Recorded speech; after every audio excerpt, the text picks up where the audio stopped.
Madam ಈಗ station ಒಳಗೆ ಹೋಗಿದ್ರಿ, ಒಂದಷ್ಟು ಇನ್ವೆಸ್ಟಿಗೇಷನ್ ಆಗಿದೆ. ಏನು ಖಾಸಗಿ ವಿಡಿಯೋಗಳಿದಾವೆ ಅಂತ ಅದ್ರ ಬಗ್ಗೆ ಇನ್ವೆಸ್ಟಿಗೇಷನ್ ಆಯ್ತು ಅಂತ ಏನಾಯ್ತು? ಖಂಡಿತ ಮೇಡಮ್, ಖಾಸಗಿ ವಿಡಿಯೋ ಏನು ಮಾಡಿದ್ದಾನೆ ಅದಕ್ಕೆ ಅವ್ನು ಶಿಕ್ಷೆ ಆಗಲೇಬೇಕು. ಮತ್ತು ಇನ್ನೊಂದು, ಅಪ್ಪಣ್ಣನ ಇಟ್ಕೊಂಡು ಅವನೇ ಹೆದರಿಸಿ ಬೆದರಿಸಿ ನಾನು ಅಂದ್ಕೊಂಡಿದ್ದೆ ಇದನ್ನು ಲೈಫ್ ಲಾಂಗ್ ನಿಂಗೆ ಜೀವನ ಕೊಡ್ತೀನಿ ಹಾಗೆ ಹಂಗೆ ಅಂತ ಹೇಳಿ ನನ್ನ ಹತ್ರ ಅದನ್ನು ವೀಡಿಯೋ ಮಾಡಿಸಿ ಅವನು ಅದನ್ನು ಆಡಿಯೋ ರೆಕಾರ್ಡ್ ಮಾಡಿಕೊಂಡು ಮುಂದೆ ನನ್ನ ಫ್ಯೂಚರ್ಗೆ ಈ ಥರ ತೊಂದರೆ ಮಾಡಬೇಕು ಅನ್ನೋದು ಗೊತ್ತಿಲ್ಲ. ಅವ್ನು ಡೇ ಒನ್ನಿಂದ ಮಾಡಿರೋದು ಎಲ್ಲ ಪ್ರೀ ಪ್ಲ್ಯಾನ್ ಮಾಡ್ಕೊಂಡು ಎಲ್ಲ ಒಂದಷ್ಟು ಸಾಕ್ಷಿ ಕಲೆಕ್ಟ್ ಮಾಡಿದ್ದಾನೆ. ಅವತ್ತು ಅಷ್ಟೇ ಸಿನಿಮಾ ಟೀಮ್ ಅವರನ್ನೆಲ್ಲ ಸೇರಿಸ್ಬಿಟ್ಟು ಯಾವನಾದರೂ ಅಂಥ ನೋವಲ್ಲಿರೋ ಹೆಂಗಸ್ನ ಒಂದು ವಿಷ ತಗೊಂಡಿದ್ದೀನಿ, ಅವನಿಂದ ಅಷ್ಟೆಲ್ಲ ಸಫರ್ ಮಾಡಿದ್ದೀನಿ ಅಂಥವಳನ್ನ ಕರ್ಕೊಂಡೋಗಿ ನಿನ್ನ ಜೀವ ನಾನು ಸತ್ರೆ ನಾನೇ ಜವಾಬ್ದಾರಿ, ಸಿನಿಮಾಗೆ ಒಳ್ಳೇದಾಗಲಿ, ಆಲ್ ದ ಬೆಸ್ಟ್ ಅಂತ ಯಾವನಾದರೂ ಹೇಳಿಸ್ಕೋತಾನ? ಅಂಥ ಕ್ರೌರ್ಯ ಅವನು ಏನಾದರೂ ಮಾಡ್ಕೊಂಡು, ಯಾಕೆಂದರೆ ನನಗೆ ಜೀವನನೇ ಬೇಡ ಅನ್ನೋಷ್ಟು ನರಕ ಆಗ್ಬಿಟ್ಟಿತ್ತು. ಆ ಒಂದು ಬಲವಂತದಿಂದ ಆ ಆಡಿಯೋನ ನಾನು ಕೊಟ್ಟಿದ್ದೀನಿ ಅಷ್ಟೇ. ಯಾವ ಲಾಯರು ಬಂದು ಏನು ಕಾಂಪ್ರಮೈಸ್ ಮಾಡಿಲ್ಲ, ಏನೂ ಮಾಡಿಲ್ಲ, ಎಲ್ಲ ಬಲವಂತದಿಂದ ಕೊಟ್ಟಿರೋ ವಿಡಿಯೋಗಳೇ ಅದು. ನಿಮ್ಮಿಬ್ಬರ ಮಧ್ಯೆ ಎಷ್ಟು ವರ್ಷದಿಂದ ರಿಲೇಷನ್ಶಿಪ್ ಇತ್ತು? ರಿಲೇಷನ್ಶಿಪ್ ಅಂತಲ್ಲ ಮೇಡಮ್, ಅವ್ನು ಮಾಡಿದ್ದು ಫಸ್ಟು ಅತ್ಯಾಚಾರ ಆದಮೇಲೆ ಈ ನಡೆದಿರೋದು ಒಂದಷ್ಟು ಆಲ್ರೆಡಿ ಹೇಳ್ಬಿಟ್ಟಿದ್ದೀನಿ. ಈಗ ನಾನು ಕಂಪ್ಲೇಂಟ್ ಕೊಟ್ಟಿರೋದು ಉದ್ದೇಶ ಶನಿವಾರ ನಡೆದ ಘಟನೆ ಏನದು ಖಾಸಗಿ ವಿಡಿಯೋ ಮಾಡಿದ್ದಾನೆ ಮೇನ್ ಆ ಒಂದು ಉದ್ದೇಶಕ್ಕೆ ಬಂದು ನಾನು ಇಲ್ಲಿ ಕಂಪ್ಲೇಂಟ್ ಕೊಟ್ಟಿದ್ದೀನಿ. ಅಲ್ಲ, ಯಾಕಂದ್ರೆ ಈ ಅತ್ಯಾಚಾರ ಆಗಲಿ ಅಥವಾ ಲೈಂಗಿಕ ದೌರ್ಜನ್ಯ ಆಗಲಿ ಸಡನ್ ಆಗಂತದಲ್ಲ. ಈಗ ನಿಮ್ಮಿಬ್ರ ಮಧ್ಯೆ ಒಳ್ಳೆ ಬಾಂಡಿಂಗ್ ಇಟ್ಕೊಂಡು ಅಥವಾ ಏನಾದ್ರು ಸಮಥಿಂಗ್ ನಿಮ್ಮಿಬ್ರ ಮಧ್ಯೆ ಇರಬೇಕಲ್ವಾ?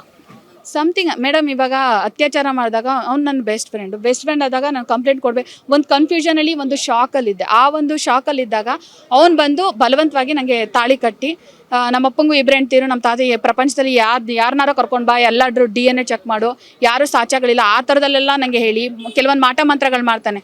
ಅದನ್ನೆಲ್ಲ ನನ್ನ ಮೇಲೆ ಪ್ರಯೋಗ ಮಾಡಿ ಅದಿದೆಯೋ ಇಲ್ಲೋ ಗೊತ್ತಿಲ್ಲ, ಬಟ್ ನಾನು ಒಬ್ಬಳೇ ಇದ್ದಿದ್ದರಿಂದ ನಾನು ಮೆಂಟಲಿ ವೀಕ್ ಆಗ್ತಾ ಹೋದೆ. ಮತ್ತು ಅವ್ನು ಹೇಳ್ದಂಗೆಲ್ಲ ಕೇಳ್ತಾ ಹೋದೆ. ಸೊ ಅಷ್ಟೇ. ಅಂದ್ರೆ ಈಗ ಅವರೇ ಮನೆ ಮಾಡಿಕೊಟ್ರು ಅಂತ ಹೇಳಿದ್ದೀರಾ. ಸೊ ಈ ಮನೆ ಮಾಡಿಕೊಟ್ಟಾಗ ನಿಮ್ಮ ಪೇರೆಂಟ್ಸು ಅಥವಾ ಯಾರು ಸಜೆಷನ್ ಕೊಡ್ಲಿವಾ ಅಥವಾ ಹೇಗೆ ನೀವು ಅವರ ಬಲೆಗೆ ಬಿದ್ದಿದ್ದು ಅಂತ? ಮೇಡಮ್, ನನ್ನ ಪೇರೆಂಟ್ಸೇ ಇಲ್ಲ ಮೇಡಮ್, ಅದಕ್ಕೆ ಅವ್ನು ಇಷ್ಟೆಲ್ಲ ಅಡ್ವಾಂಟೇಜ್ ತೊಗೊಂಡಿರೋದು. ಅವ್ನು ಏನು ಹೇಳಿದ್ರು ನಾನು ಕೇಳ್ತೀನಿ ಅನ್ನೋ ಒಂದು ಲೀನಿಯನ್ಸಿಂದ ಇವತ್ತು ಈ ಥರ ಎಲ್ಲ ಇನ್ನೂ ಅದೇನೇನು ತೊಗೊಂಡಿದ್ದಾನೋ ಆಡಿಯೋಗಳನ್ನ ನನಗೆ ಗೊತ್ತಿಲ್ಲ, ಆಡಿಯೋ ವಿಡಿಯೋಗಳು ಇನ್ನೂ ಅದೇನೇನು ತೊಗೊಂಡಿದ್ದಾನೆ ನಾನು ಕಾಯ್ತೀನಿ. ಇನ್ನೂ ನನ್ನ ಹತ್ರ ಸಾಕ್ಷಿಗಳಿದ್ದಾವೆ ಮೇಡಮ್, ತುಂಬ ಇದ್ದಾವೆ. ಅದನ್ನು ನಾನು ಕೊಡ್ತಾ ಹೋಗ್ತೀನಿ. ಸ್ವಲ್ಪ ನಂಗೆ ಸಮಯ ಬೇಕು, ಅದನ್ನೆಲ್ಲ ಕಟ್ ಮಾಡಿ ನಾನು ಕೊಡ್ತೀನಿ. ಇನ್ನೂ ತುಂಬ ಇದ್ದಾವೆ. ಈಗ ಮಡೆನೂರ್ ಮನು ಕೂಡ ಹೇಳಿದ್ದಾರೆ ನನ್ನ ವಿರುದ್ಧ ಪಿತೂರಿ ನಡೀತಾ ಇದೆ, ಅದರಿಂದ ಯಾರ್ಯಾರಿದ್ದಾರೆ ಅಂತ. ಏನಾದ್ರು ಆ ಥರ ಇದೆಯಾ? ಖಂಡಿತ ಇಲ್ಲ ಮೇಡಮ್. ನನಗಾಗಿರೋ ಅನ್ಯಾಯಕ್ಕೆ ನಾನು ಬಂದು ಇವತ್ತು ಸ್ಟೇಷನ್ ಮೆಟ್ಲೇರಿದ್ದೀನಿ. ಯಾಕೆ ಬರ್ತಾರೆ ಮೇಡಮ್ ಇಂಥ ವಿಷಯಗಳಿಗೆ? ತಮಾಷೆನ ಇದು? ನನಗಾಗಿರೋ ಅನ್ಯಾಯಕ್ಕೆ ಮಾತ್ರ ನಾನು ಪೊಲೀಸ್ ಸ್ಟೇಷನ್ಗೆ ಬಂದಿದ್ದೀನಿ. ಯಾರೂ ಇಲ್ಲ, ನನ್ನ ಯಾರು ಹಿಂದೆನೂ ಇಲ್ಲ, ಯಾರು ಮುಂದೆನೂ ಇಲ್ಲ, ನಾನು ಒಬ್ಬಳೇ ಬಂದಿದ್ದೀನಿ. 2 ಸಲ ಅಬೋಷನ್ ಆಗಿದೆ ಅಂತ ಹೇಳಿದ್ರಿ. 2 ಸಲ ಆಗೋವರೆಗೂ ನೀವು ಯಾಕೆ ಆ ತಪ್ಪನ್ನ, ಅಂದರೆ ಮೀನ್ಸ್ ಅದು ತಪ್ಪು ಅಂತ ಹೇಳಕ್ ಹೋಗ್ಲಿಲ್ಲ, ನೀವು ಸುಮ್ಮನೆ ಇದ್ದಿದ್ದು ಯಾಕೆ ಅಂತ? ಮೇಡಮ್, ನಾನು ತಪ್ಪು ಅಂತ ಹೇಳಿದ್ದೀನಿ ಮೇಡಮ್, ತುಂಬ ಸಲ ಹೇಳಿದ್ದೀನಿ. ಮತ್ತು ಮಗುನೂ ಕೊಲ್ಲೋದು ಅದು ತಪ್ಪು, ಉಳಿಸ್ಕೊಂಡ್ಬಿಡ್ತೀನಿ, ಆಗೋಗ್ಲಿ, ನಾನು ಇದ್ರ ಜೊತೆ ಅಷ್ಟೇ ಇದ್ದುಬಿಡ್ತೀನಿ ಅಂತ ತುಂಬ ರಿಕ್ವೆಸ್ಟ್ ಮಾಡ್ಕೊಂಡ್ರು. ಅವ್ನು ಕೇಳ್ದೆ ನನ್ನ ಹತ್ರ ಆ ಥರ ಬಲವಂತವಾಗಿ ಪಿಲ್ಸ್ ನುಗ್ಗಿಸಿ ನಂಗೆ ಅಬಾರ್ಟ್ ಮಾಡಿಸ್ತಾ. ಮ್ಯಾಮ್, ಈಗ ಏನು ಗೊತ್ತಾ, ಒಂದು ಪ್ರಶ್ನೆ ಕಾಡೋದು. ಈಗ ನೀವು ಹೇಳ್ತಿದ್ದೀರ ಲೈಂಗಿಕ ದೌರ್ಜನ್ಯ ಮಾಡಿದ್ದಾರೆ ಅಂತ.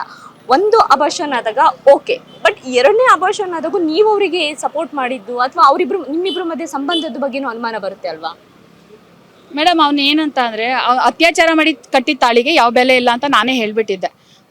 ಅವನು ಮತ್ತೆ ಯಾವಾಗಲೂ ಹೆಂಡತಿ ಬಗ್ಗೆ ಕಂಪ್ಲೇಂಟ್ ಮಾಡ್ತಿದ್ದ. ನನ್ನ ಹೆಂಡತಿ ಸರಿ ಇಲ್ಲ, ಯಾವಾಗ ಕೋಪ್ರೇಟ್ ಮಾಡಲ್ಲ, ಜಗಳ ಮಾಡ್ತಿರ್ತಾಳೆ, ಡೌಟ್ ಪಡ್ತಿರ್ತಾಳೆ, ನಾನು ಅವಳಿಗೆ ಡೈವರ್ಸ್ ಕೊಡ್ತೀನಿ ಅಂತ ಹೇಳಿದ್ದ. ಬಟ್ ನಾನೇ ತುಂಬ ಸಲ ಹೇಳಿರೋದು ರೆಕಾರ್ಡ್ ಇದೆ, ಮತ್ತು ನನ್ನ ಫ್ರೆಂಡ್ಸು ಹೇಳಿರೋದಿದೆ, ಯಾವುದೇ ಕಾರಣಕ್ಕೂ ಹೆಂಡತಿಗೆ ಮೋಸ ಮಾಡಬೇಡ, ಏನಕ್ಕೆ ನೀನು ಡೈವರ್ಸ್ ಕೊಡ್ತೀನಿ ಅಂತ ಅವಳು ಚೆನ್ನಾಗಿ ನೋಡ್ಕೊ, ಅವಳ ಒಪ್ಪಿಗೆ ಮೇರೆಗೆ ನನ್ನ ಮದುವೆ ಆಗು ಅಂತ ಅಂದ್ಬಿಟ್ಟು ಹೇಳಿದೆ. ಯಾಕೆಂದರೆ ಅವ್ನು ಡೇ 1 ಅದೇ ಹೇಳಿದ್ದು, ಅವಳನ್ನ ಒಪ್ಸೆ ನಿನ್ನ ಮದುವೆ ಆಗ್ತೀನಿ ಅಂತ ಅಂದ್ಬಿಟ್ಟು ನಂಗೆ ಮಾತು ಕೊಟ್ಟಿದ್ದೆ. ಆ ಒಂದು ಕಾರಣಕ್ಕೋಸ್ಕರ ಅವ್ನು ಏನೇ ದೌರ್ಜನ್ಯ ಮಾಡಿದ್ರು ನಾನು ಇಷ್ಟು ದಿನ ಸಹಿಸ್ಕೊಂಡು ಬಂದಿದ್ದೀನಿ. ಅಂದರೆ ಈಗ ನೀವು ಅವ್ರಿಗೆ ಅಂದರೆ ಮದುವೆನೂ ಆಗಿದ್ರಿ ಅಂತ ಹೇಳಿದ್ರಿ, ರಿಲೇಷನ್ಶಿಪ್ ಆದರೆ ಅಬೋರ್ಷನ್ ಕೂಡ ಆಗಿದೆ ಅಂತ ಹೇಳಿದ್ರಿ. ಏನು ಅಂದ್ಕೊಂಡಿದ್ರಿ? ಏನಕ್ಕೆ ಜಗಳ ಆಯ್ತು ಇಬ್ಬರ ಮಧ್ಯೆ ಇಷ್ಟು ಸ್ಟೇಷನ್ವರೆಗೂ ಬರೋ ತನಕ? ಮೇಡಮ್, ಅವ್ನಿಗೆ ಒಂದಷ್ಟು ಹೆಂಗಸ್ರುಗಳ ಸವಾಸ ಇರೋದು ನನಗೆ ಗೊತ್ತಾಗ್ತಾ ಹೋಯಿತು. ಆ ಒಂದಕ್ಕೆ ನಾನು ಕ್ವೆಶನ್ ಮಾಡೋಕೆ ಹೋದೆ, ಅದು ಅವ್ನಿಗೆ ಇಷ್ಟ ಆಗಲಿಲ್ಲ.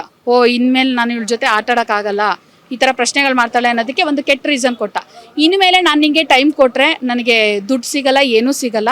ಸೊ ಇನ್ಮೇಲೆ ನನಗೆ ಇನ್ನೂ 50 ಸಿನಿಮಾಗೆ ಹೀರೋ ಆಗಬೇಕು, ಮತ್ತು ನೆಕ್ಸ್ಟ್ ಸಿನಿಮಾ ತಮ್ಮನ್ನ ಜೊತೆ ಮಾಡ್ತಾಯಿದ್ದೀನಿ. ಇನ್ಮೇಲೆ ಹೋಗ್ತಾ ದೊಡ್ಡವ್ರ ಸವಾಸ ಎಲ್ಲ ಮಾಡಬೇಕಾಗುತ್ತೆ. ಆಮೇಲೆ ಇದೆಲ್ಲ ಗೊತ್ತಾಗ್ಬಿಟ್ರೆ ಜನಗಳಿಗೆ ಅಸಹ್ಯ ಅಂತ ಅನಿಸುತ್ತೆ. ಅದಕ್ಕೆ ಬ್ರೇಕಪ್ ಅಂತ ಹೋದ. ನೀನು ಇಷ್ಟೆಲ್ಲ ನನ್ನ ಜೀವನದಲ್ಲಿ ಆಟಾಡಿ ನಿನಗೋಸ್ಕರ ನಾನು ಅಷ್ಟೆಲ್ಲ ದುಡ್ಡು ಖರ್ಚು ಮಾಡಿ ಇವಾಗ ನೀನು ಬ್ರೇಕಪ್ ಅಂದರೆ ಹೋಗ್ಬಿಟ್ರೆ ನಾನು ಸುಮ್ಮನೆ ಇದ್ಬಿಡ್ಬೇಕಾ? ಈ ವಿಷಯ ಎಲ್ರಿಗೂ ಹೇಳ್ತೀನಿ ಅಂತ ನಿಂತ್ಕೊಂಡೆ. ಸುಮಾರು ಸಲ ಈ ಠಾಣೆಗೆ ಬರೋಕ್ಕೂ ಅಂತ ಅಂದ್ಬಿಟ್ಟು ಕಂಪ್ಲೇಂಟ್ ತೊಗೊಂಡು ಬರೋಕ್ಕೂ ಬಂದೆ. ತುಂಬ ಜನ ಬಂದು ತಡೆದಿರೋರು ಇದ್ದಾರೆ. ಈ ವಿಷಯಕ್ಕೆ ನಾನು ಯಾರಿಗೂ ವಿಷಯ ಗೊತ್ತಾಗ್ದಂಗೆ ಬಂದು ಕಂಪ್ಲೇಂಟ್ ಕೊಟ್ಟಿದ್ದೀನಿ ಅಷ್ಟೇ. ಓಕೆ, ಈಗ ಏನು ಡಿಸೈಡ್ ಮಾಡ್ತಿದ್ದೀರಾ? ಅಂದ್ರೆ ಏನಾದ್ರು ಇದನ್ನ ಇಲ್ಲಿಗೆ ಬಿಡಬೇಕು ಅಂತನಾ ಅಥವಾ ಅವ್ರಿಗೆ ಶಿಕ್ಷೆ ಕೊಡಿಸ್ಬೇಕಂತನಾ? ಮೇಡಮ್, ಈ ಥರ ಆಡಿಯೋಗಳನ್ನ ನನ್ನ ಹತ್ರ ಏನಾದರೂ ಹೇಳ್ಸಿ ಈ ಥರ ಆಡಿಯೋಗಳು ವಿಡಿಯೋಗಳು ಏನೇನು ಮಾಡ್ಕೊಂಡಿದ್ದಾನೆ ಇದು ನನ್ನ ಗಮನಕ್ಕೆ ಬಂದಿಲ್ಲ. ಇವನು ಎಲ್ಲ ಫುಲ್ ಪ್ರೀ ಪ್ಲಾನ್, ಇವಳು ಹಿಂಗೆ ಹೋದೆ ಹಿಂಗೆ ಬಿಟ್ಬಿಟ್ಟು ಅವಳು ನೆಗೆಟಿವ್ ಪೋರ್ಟ್ರೇ ಮಾಡ್ಬೇಕಂತೆಲ್ಲ ಬ್ಲ್ಯಾಕ್ ಮೇಲ್ ಮಾಡ್ಕೊಳ್ಳೋಕೆ ಅಷ್ಟೊಂದು ವಿಡಿಯೋ ಆಡಿಯೋಗಳನ್ನ ಮಾಡಿ ಕಲೆಕ್ಟ್ ಮಾಡ್ಕೊಂಡು ಇಟ್ಕೊಂಡಿದ್ದಾನೆ ಅಂತ ಅಂದರೆ, ಈಗ ಮೊನ್ನೆ ಮಾಡಿರೋದಕ್ಕೆ ಅದು ದೊಡ್ಡ ಮಹಾನ್ ಅಪರಾಧ. ಆ ಥರ ಖಾಸಗಿ ವಿಡಿಯೋ ಮಾಡೋದು ದೊಡ್ಡ ಅಪರಾಧ. ಅದಕ್ಕೆ ನಾನು ಇವಾಗ ಮೆಟ್ಲೇ ಇರಿದ್ದೀನಿ. ಸೊ ಅವನಿಗೆ ಕಾನೂನು ಪ್ರಕಾರ ಏನು ಶಿಕ್ಷೆ ಆಗುತ್ತೋ ಅದಾಗಲಿ. ಈಗ ಒಂದು ಏನು ಇನ್ವೆಸ್ಟಿಗೇಷನ್ ಆದಾಗ ಮಡೆನೂರು ಮನು ಮೊಬೈಲಲ್ಲಿ ಯಾವುದೇ ಖಾಸಗಿ ವಿಡಿಯೋ ಇಲ್ಲ ಅನ್ನೋದು ಗಮನಕ್ಕೆ ಬಂದಿದೆ ಅನ್ನೋದು, ಅದಕ್ಕೆ ನಿಮಗೆ ನೋಟಿಸ್ ಕೊಟ್ಟಿದ್ದಾರೆ ಅನ್ನೋ ಒಂದು ಮಾತು. ಹಾಗಾದ್ರೆ ವಿಡಿಯೋಗಳು ಎಲ್ಲಿದ್ದಾವೆ? ಇಲ್ಲ ಮೇಡಮ್, ಆ ಥರದ್ದು ನನಗೆ ಯಾವ ನೋಟಿಸು ಬಂದಿಲ್ಲ. ವಿಚಾರಣೆ ಕರೆದಿದ್ದು ಬಂದಿದ್ದೀನಿ ಅಷ್ಟೇ. ಇದೆಲ್ಲ ಸುಳ್ಳು ಸುದ್ದಿ. ಆ ಥರ ಯಾಕಿರಲ್ಲ, ನಾನೇ ನೋಡಿದ್ದೀನಿ ಅವ್ನ ಮೊಬೈಲಲ್ಲಿ ಇರೋದನ್ನ. ಈಗ ಡಿಲೀಟ್ ಮಾಡಿದ್ದೇನೆ, ಈಗ ತಗೊಂಡೋಗಿದಾರಲ್ವಾ, ಬರುತ್ತೆ ಪ್ರೂಫ್ ಅಷ್ಟೇ. ನಿಮಗೆ ಅಂದ್ರೆ ದೈಹಿಕವಾಗಿ ಹೊಡಿತಿದ್ರು ಅಂತ ಕೂಡ ಹೇಳಿದ್ದೀರಾ. ಎಷ್ಟು ವರ್ಷದಿಂದ ಹೊಡಿತಿರೋ? ಅದನ್ನು ನೀವು ಅಪೋಸ್ ಮಾಡ್ಲಿಲ್ವಾ ಅಥವಾ ಅದನ್ನ ತಡೆಯೋಕ್ಕೇನು ನೋಡ್ಲಿಲ್ವಾ ನೀವು? ಮೇಡಮ್, ಅವ್ನು ಎಷ್ಟು ಹೊಡಿತಿದ್ದ ಅದ್ರ ಬಂದು ಅದಕ್ಕಿಂತ ಹೆಚ್ಚಾಗಿ ಸಮಾಧಾನ ಮಾಡಿಬಿಡ್ತಿದ್ದ. ಮತ್ತೆ ನಂಬಿಸೋದು ಆ ಥರದ್ದು ಏನಾದರೂ ಮಾಡಿ ಸಮಾಧಾನ ಮಾಡಿಬಿಡ್ತಿದ್ದ. ಹಾಗಾಗಿ ನಾನು ಸಮಾಧಾನ ಆಗ್ತಿದ್ದೆ. ಮತ್ತು ಫ್ಯೂಚರಲ್ಲಿ ನೀನು ಹಂಗೆ ನೋಡ್ಕೋತೀನಿ ಆ ಥರ ಭರವಸೆಗಳಲ್ಲಿ ನಾನು ಎಲ್ಲನೂ ಸಹಿಸ್ಕೊಂಡೇ ಬಂದಿದ್ದೀನಿ. ಈಗ ಫೈನಲ್ ನಿರ್ಧಾರ ನಿಮ್ದೇನು? ಶಿಕ್ಷೆ ಆಗಬೇಕು ಅಷ್ಟೇ. ಒಂದು ವೇಳೆ ನಾನು ಮತ್ತೆ ಮದುವೆ ಆಗ್ತೀನಿ ಅದು ಹೆಂಗಾಗುತ್ತೆ ಮೇಡಮ್? ಅವ್ನು ಆಗಲೇ ಪಿಕ್ಚರ್ ತೋರಿಸ್ಬಿಟ್ಟಿದ್ದಾನೆ ನನಗೆ. ನಾನು ಇಷ್ಟೆಲ್ಲ ಏನಾದರೂ ಮೀಡಿಯಾಗೆಲ್ಲ ಹೋಗಿ ನಿನ್ನ ಮದುವೆ ಆಗೋ ಪರಿಸ್ಥಿತಿ ಬಂದರು, ನಿನಗೆ ನರಕದಕ್ಕಿಂತನೂ ದೊಡ್ಡ ನರಕ ತೋರಿಸ್ತೀನಿ ಅಂತ ಹೇಳಿದ್ದಾನೆ. ಇಷ್ಟೆಲ್ಲ ಆದಮೇಲೆ ನಾನು ಮದುವೆ ಆಗೋ ಧೈರ್ಯ ಮಾಡಲ್ಲ. ನಿಮಗೆ ಗೆಲುವಾಗಿ ಮಡೆನೂರು ಮನುಗೆ ಫೈನಲಿ ಶಿಕ್ಷೆ ಆಗಬೇಕು ಅನ್ನೋದೇ ಮಿಂಚು ಅವರ ಮಾತಾಗಿತ್ತು. ಕ್ಯಾಮ್ರಾ ಪರ್ಸನ್ ಕೆಂಪೇಗೌಡ ಜೊತೆ ಸರೋಜಾ, ಈ ಸಂಜೆ ನ್ಯೂಸ್, ಬೆಂಗಳೂರು.